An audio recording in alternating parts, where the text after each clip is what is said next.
Hello, and welcome to a Purpose-Driven Marriage podcast. We are Duane and Nadine Stewart, and we love any and all things marriage. You've tuned into the right place if you're looking for actionable, practical tips to help you overcome real-life obstacles common to real relationships. We're here to help you strive for a marriage as God has designed it and not as the world has defined it. Because why settle for a good marriage when you can have a great one? And welcome to another episode of a Purpose-Driven Marriage podcast. I'm Duane, and I'm here with my lovely wife, Nadine. She's so great. Today, we're going to talk about something that's super important. There is a lot of situations that I think you've come across, and I'm going to ask you the question because we've talked about this before.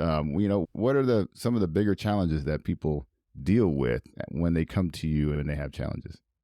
Trust. Yeah. Trust is absolutely, it just happens to be our topic for today. So you knew I was going to say that, right? But, there's communication, there's intimacy, but trust is a really, really big aspect of marriage. Yeah. It is what allows couples to feel safe and secure in their marriage. That was a big word that I felt when I heard trust. I heard vulnerability. And so when trust is broken, you feel vulnerable. And I think it's interesting because without trust, like the marriage your relationship just breaks down and it crumbles. Yeah, well, it's interesting that when you lose trust, you feel vulnerable. But in order to feel trust, you have to show some vulnerability. Yes, that's true. Right? That is such a big part of establishing trust in a relationship. But just going back to the fact that so many couples come in and they talk about, hey, we need help establishing trust because, communication being an issue. And within that communication issue, because I've already talked about how, to me, communication is basically the junk drawer of relationship issues when people don't know. When they don't know exactly, like they can't pinpoint exactly what the challenges are. They say, well, it's communication. Yeah. But then when we break it down, we find out that trust is actually like an underlying issue that's causing them to have issues with communication. No doubt. In fact, according to a study by the American Psychological Association, over half of people in romantic relationships report that trust is the most important factor in keeping their relationship strong. Oh, yeah, no doubt. Why wouldn't it be? Exactly. How can you be in a relationship with somebody that you just, every time you think about them or you want to get close to them or anything like that, you can't feel like you can open up because you don't trust them. It's huge. It's so essential, right, for a thriving relationship. Dr. John Gottman, who is my go-to, my go-to expert when it comes to Uncle John over there. He doesn't know me, but he's my go-to expert when it comes to relationships. But he has actually done research and he's found that couples who have high levels of trust are more likely to stay together and enjoy a deeper level of intimacy and connection. And so why wouldn't people want that, right? So when people are seeing that is either eroding from their relationship or maybe they're in a season where they feel like it's non-existent, right? If they know that equates to them being able to stay together and having a thriving marriage filled with intimacy and connection, why wouldn't they want to go out and get that fixed, get that taken care of? Yeah. Well, I think some of the challenges is that there are roadblocks to gaining trust, to having trust in a relationship. And one of the things that I always think about is that trust is earned and it's not something that's just assumed. You can't just assume trust just because you're in a relationship, you love someone, whatever. If you are exhibiting things that cause distrust, then their spouse is going to distrust you. It's that simple. Oh, yeah, absolutely. In fact, one of the top reasons why couples seek counseling is because they are feeling distrustful of their spouse. And again, we talked about how in studies, trust is the most important factor in determining marital satisfaction. But I just want to point out that sometimes the feeling of distrust isn't always because someone is being untrustworthy. Sometimes it's a two-way street. Well, sometimes they might exhibit behavior that triggers you to a past memory. Right. From a relationship that maybe you had. Maybe you were in a relationship where someone cheated on you.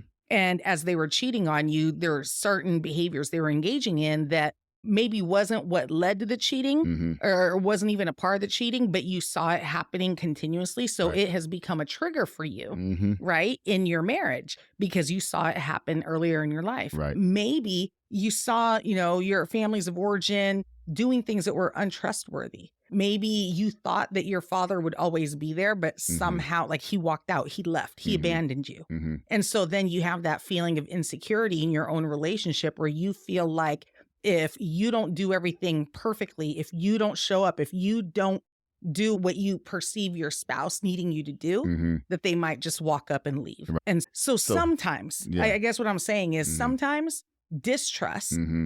isn't necessarily The because fault of- someone is doing something, Mhm, but you right. have to check yourself also to see where it's coming from. I think that's a super important point. And do you feel like that should be communicated? So, okay, this is an insecurity, right? It's an That insecurity. one person has in a relationship. And so if we're talking about the vulnerability piece of it, being vulnerable and say, hey, you know what, this is how I'm feeling about our relationship, but it's because of something that's happened in the past, shouldn't that be communicated? Because the spouse, so I'll just call it the husband. The husband could be like, I could be like, hey, I'm just doing my thing. Normally, this is how I've always done things. I go out, I hang out with my buddies, I come home, we talk, whatever, but not knowingly triggering some things that are really causing you to feel a certain way because of something that happened in the past. Well, that's where the vulnerability comes Mhm. in, right? That we were talking about earlier, where you said that you feel like when someone does something untrustworthy, Mm-hmm. it makes you feel vulnerable. Yeah. But I also said that in order to generate trust, sometimes you need to exhibit some vulnerability, Yeah. right? So that's one of the times when you would have to be vulnerable Mhm. and say, hey, I just need to let you know that this is what happens to Mhm. me Mhm. when you go out with your friends after work. Yeah. And the reason is because this has happened to me in the past and it didn't end well. Mhm. Because one of the hardest things about trusting someone is really learning to have confidence in your own judgment. Yeah. Trust is about much more than finding signs that your partner is being unfaithful or doing Mhm. anything untrustworthy, but Mhm. it's more so about believing that they have your best interest in heart, Right. right? So it's believing that you are thinking about me and what is best for me. Yeah. And people who don't trust readily, who don't trust easily, don't often believe that their spouse or their partner has Right. their best interest at Right. heart. But where does that come from? Well, every person is born with a propensity to trust, Mm-hmm. right? Like babies aren't born not trusting people, right? So Mhm. we trust naturally. But because of life experiences, we may have a less trusting way about us as a form of self-protection. Mm-hmm. So falling in love, getting married, it can feel amazing, Yes, ma'am. but it can also be really scary all at the same time. Right. Yeah. Because we're giving of ourselves, we're being vulnerable. We are basically putting our hearts in the hands of another human being. Yeah. And that's scary. That's Mhm. really, really scary. So, I think we had those challenges early on. Oh, yeah. You know what I mean? I really feel that it took a while for us to get to a point where you absolutely trusted me when I was out with my friends or really just doing anything, because it was about you being vulnerable, opening up, because the more you opened up, you felt like the more opportunity there was for you to be broken Oh, and to be hurt. yes. Yes, I remember Mhm. to this very day when I had that heart-to-heart conversation. It was probably the time in our relationship where I demonstrated the most vulnerability. Mhm. And people have to understand that I came from a lot of brokenness that was not experienced by myself, but was experienced by family members. Yeah.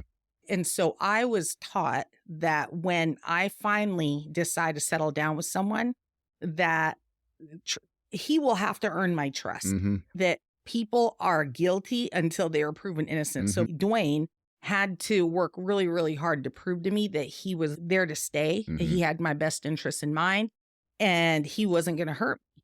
And so I remember one evening when I went through the motions of it was kind of symbolic for me, but I was saying, look, this is what I'm doing. And I've never done it before, where I am opening up my chest, opening up my heart, and I am taking my heart out and I am putting it in your hands.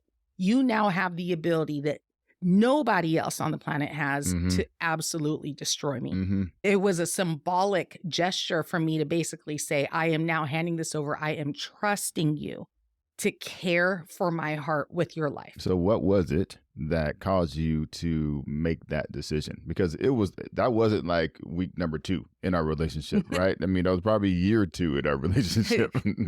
So why did it take that long? And then what was the trigger that caused you to say, all right, I'm ready to make this step? Well, at the time we were just dating, but we were at a point where we were making decisions as to whether or not it was going to be us moving forward or if we were going to go in a different direction. And I knew that in order for us to have a healthy relationship, I had to be all in because up until that point, I always had one toe out the door. I never shut the door to the possibility of us not being together, right? I was just waiting for you to mess up, waiting for you to hurt me, waiting for something to happen and, me to basically say, see? See? I knew it was going I knew it was going to happen. Yeah. And then since I never locked the door, it was easy for me to walk out. Yeah. But at that point, when we started talking about the idea of marriage and a lifetime commitment with one another, I knew I couldn't live that way.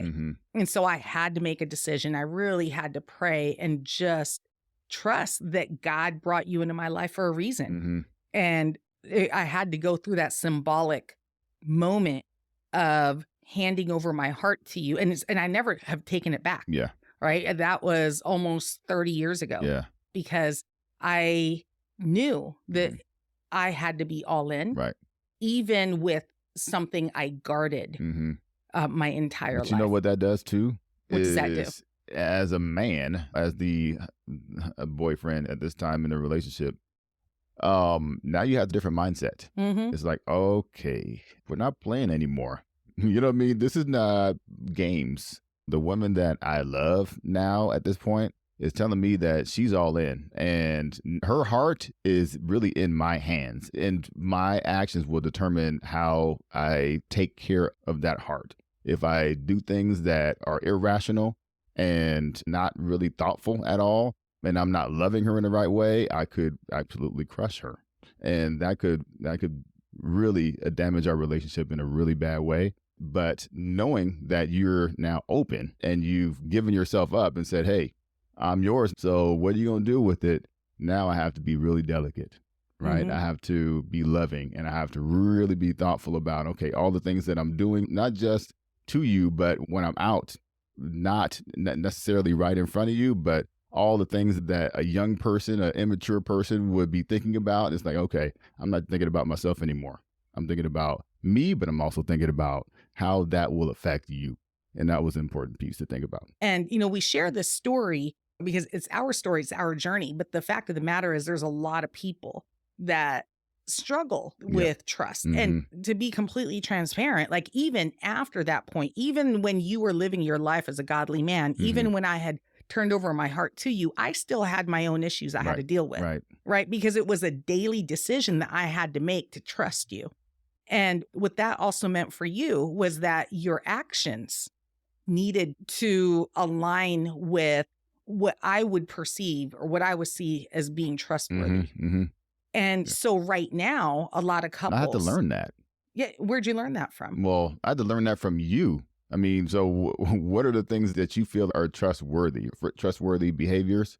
Just learning that from the beginning, just like human behavior. But at the same time, as I became a Christian, and then as I started to learn, because you got to think about it too. I mean, early on in my Christian walk, I was like, yep, I got Jesus. You know what I mean? It's all good. But I didn't really know how to be a spouse, a man of God in that way until I would say probably our second year that we were married. You know what I mean? Is really when we started going to church and learning about marriage and what a husband's role is. That's when I really started to understand that. And I understood what God's role was for me in our relationship.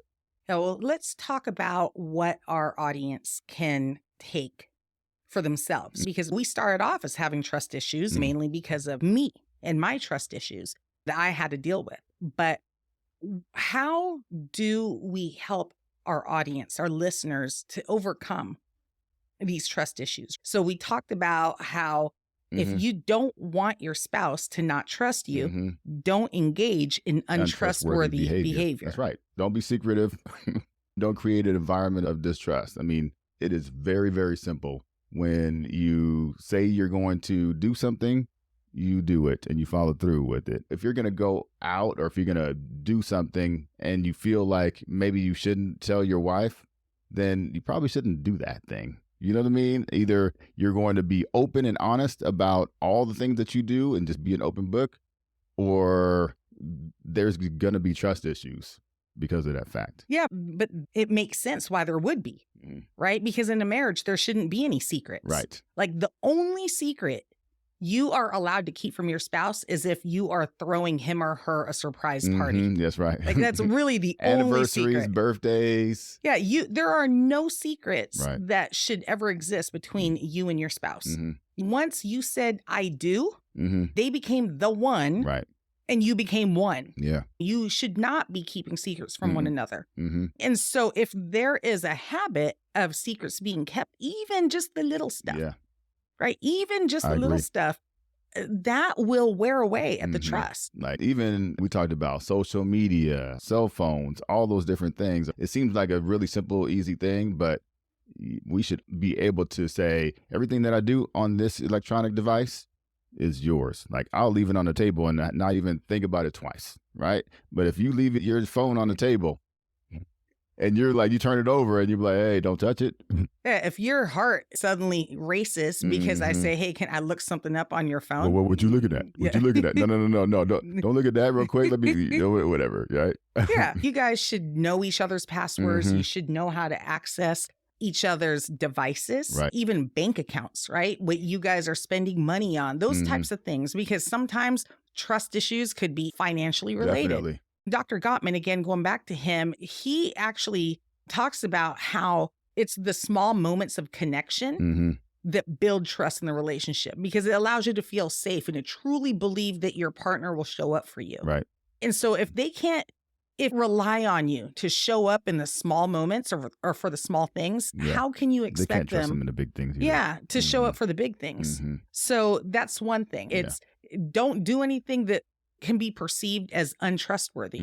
Guard your social media, what you allow in. If people try to connect with you, just because they try to friend you doesn't mean you have to accept it. Right? Sometimes it could start off as innocent as it can be. Not even a big deal at all. Because you know how guys are. We don't really think about stuff. But once we start to understand, okay, this is something that she really cares about. Even though I didn't really understand it at first, I started to really get it later. And now it's like, okay, I'm making sure that every interaction is above reproach. And that's what we all need to do, is make sure that every interaction we have with online, with other women, even the ones that some people would consider work friends or whatever it is, that is above reproach. Absolutely. No one can question whether or not there's any guilt. That's right. Right? So you know what I would add to that, babe? If you don't know what your spouse would deem as untrustworthy, let's talk. Ask them. They will tell you. So shouldn't that be a conversation from in the beginning? Like if people haven't had it already, maybe they should have it like right now. Is that what you're saying? Yes, absolutely. So there are lots and lots of marriage books, right? Lots of marriage research, but a lot of what you can learn is not even in the books, but saying. From your spouse. Like you want to understand what untrustworthy behavior looks like rather than going to the library or to the bookstore or wherever to find out what that is. Ask the person you're married to. Right. Ask them what they would deem untrustworthy behavior coming from you. Like what makes them feel safe and secure in the relationship versus what makes them feel insecure. Right. And I would use that as an opportunity for you guys to both share. Give them an opportunity to hear it from your perspective as well. What makes them feel secure in the relationship, and then what makes you feel secure in the relationship, and exchange some of that information, because ultimately we're supposed to be the best students of one another. That's right. Right? But we don't have to go check out a book Mm-hmm. to find out how our spouse thinks. Mm-hmm. We can ask our spouse. Right. Right? I mean, it might be you open a book to figure out what to address or things to look out for in your marriage. Or how to ask the questions. Yeah, and how to ask a question. You know, what types of questions to ask to initiate it. Yeah, but you got to ask the questions, right? Exactly. You're the one that needs to be, like you said, a student of, an expert student of your spouse. And you know the coolest thing about that, babe, and I know we're kind of jumping around here, but that not only arms you with information, but it actually builds trust to initiate those types of conversations. Yes. Right? Because asking your partner, asking your spouse open-ended questions, it's a great way to increase emotional closeness, and it helps to build the trust in the relationship. Yeah. So how about this? I mean, what are some of the things that people can do to build trust in a relationship? How would that work? Well, one thing I tell my couples all the time is it's not about the grand gestures. It's the little things that you do every single day consistently. It's you showing up when you say you're going to show up. Amen. Right? It's saying what you mean, meaning what you say. Right. Your word is good. They can trust it. Even, I mean, you see how much we as people enjoy routines. Routines make us feel safe and secure. Yeah. Right? And so when we can trust that our spouse is going to show up in the same way consistently every day over time, we can't help but begin to feel trusting of them. We can't help but feel connected to them. Right? We feel secure in the relationship because we know that when they said they're going to be there for us, they're going to be there. They're going to be there. Right. Yeah. When we know that we've had the conversation about the types of things that may make us feel vulnerable in the relationship, right? And not vulnerable in the good way, but vulnerable in the bad way, right? And they look out for that, and you see them demonstrating that they truly are wanting the best things for us and are caring for our hearts. We see that in the little things that they do, just loving us in the way that we need love, right? In the way that we receive, right? Those types of things build trust. So it is the little things done every day, consistently, over time. And that, again, comes down to trusting you have my best interests in mind, right? Because I have to get to a point that I believe that. Yeah. Right? Because when I don't believe that, then the little voices in my head come on. But, you know, honey, another way to build trust is honesty. Yes, right. Being honest with each other, even when it's hard. Even when you know that your spouse isn't going to love what you have to say. Right. Honesty is so critically important. Vulnerability too, though, isn't it? It is. But you know when you are keeping something from your spouse, it is like having a pebble in your shoe that just doesn't go away. Like you feel it. There's a reminder. If you're a Christian, if you're a believer, the Holy Spirit's not letting you forget that. And so just being honest and allowing yourself to be vulnerable in that honesty. And hopefully it's not always something big, but just honesty in the everyday stuff. Right. Like, why lie? Why lie? That's what we tell our kids sometimes, because there's also, lying by omission. Yes, by not saying anything at all, right? Exactly. Not telling the whole truth, but just giving a partial truth, and then it's discovered.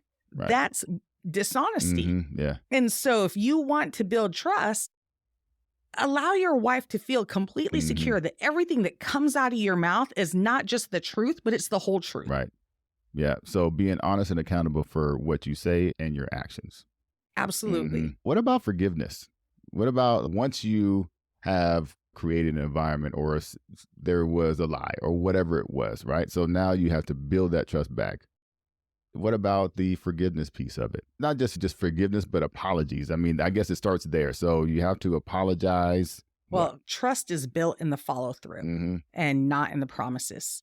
So you could promise all day long I will never do that again, whatever that may be, right? But if the follow through is not consistent with that promise, trust is not going to get rebuilt. So there has to be the commitment to do so. Right? Commitment to make the change or commitment to fix it, commitment to not ever do whatever it was that was done, right? But then there has to be actions that follow that. And it needs to be actions that the other person can see. Well, shouldn't that plan be something that you guys formulate, that people formulate together? Absolutely. right? So the person that did the hurting, whatever that was, and then the person that was hurt, they both get together and say, okay, we've identified what the issue is. You've apologized. Thank you. I appreciate that. But now we got to move on. So let's make a plan together to figure out how we're going to move past this and start to build that trust up. Oh, absolutely. Because just as trust isn't built overnight, right? Like in the beginning, trust is not rebuilt overnight. And so you guys need to come together as partners to identify what needs to be done, what needs to happen to build the trust back up. Right. My son just said something just a little while ago, and it was really interesting because he said, my teacher told me that trust is built in drips and it's lost in buckets. And I was like, that is so true, son. I really appreciate you saying that, because that kind of gives us a better perspective on like, how do we gain it back? It's slowly. Yeah. It's really slow. Yeah. And you have to be patient, patient with your spouse. If you've done something to hurt them, even though you're working very hard every single day to follow through on your commitment to make it up to them and be trustworthy, there are things that can happen each day that can be a trigger that can remind them of, whatever it was that happened. And just as trying to re-earn that trust requires a certain level of commitment, giving the forgiveness, forgiving that person and trying to give back that trust also requires a lot of work and commitment. No and doubt. So be patient. Yeah. Be patient with your spouse. Trust can be fragile. And we need to acknowledge when we make mistakes on both sides, even in our effort to rebuild. Like I said earlier, trust is built on the follow through and not on the promises. And sometimes we fall short on the follow through. Right. And so we just pick ourselves back up. We apologize again sincerely. We show humility and we keep moving forward. We keep working on trying to rebuild that trust. Right. And it's really important that the two of us are working on that together, but recognize that one did the hurting and then the other one was hurt. So the one that did the hurting has to be patient, right? And understanding and empathetic for the fact that they weren't the one that were hurt, even though they might feel like, okay, by now you should be feeling better. You know what I mean? And I think it's probably is. I mean, it's still not your place to say, okay, well, that's enough. I'm not going to do anymore. It's really up to the person that got hurt in order to tell them, all right, I'm ready now. I'm good. Yeah, absolutely. But, at the same time, it's also up to us, those that were hurt, to also show patience for their spouse, who, for the most part, is trying to do their best. Yeah. Right. And so really just, again, going back to that whole premise of you are not each other's enemy. You guys are a team. When there is a problem, even if the problem has been where someone did something untrustworthy. Yeah. The problem is not necessarily me, and the problem is not necessarily you. The problem is the problem. Yeah. And so now we need to come together as a team to tackle that problem together. Because that's ultimately the only way we're going to be able to push forward and rebuild that trust. Right. And to not just regain that intimacy and that connection that we had, but really surpass it. Yeah. You should grow from it and be better. Yeah, exactly. So I think that's all the time that we have for today. Yeah. I think that went differently than what we thought it was going to go. Oh gosh, it always does, doesn't it? Yeah. It always does. It's all good. Thank you guys so much for joining us on another episode of this podcast. If you enjoyed it, please leave us a review and subscribe to the podcast, and be sure to tune in next time for more tips and advice on building a strong and purpose-driven marriage. See you next time. Bye.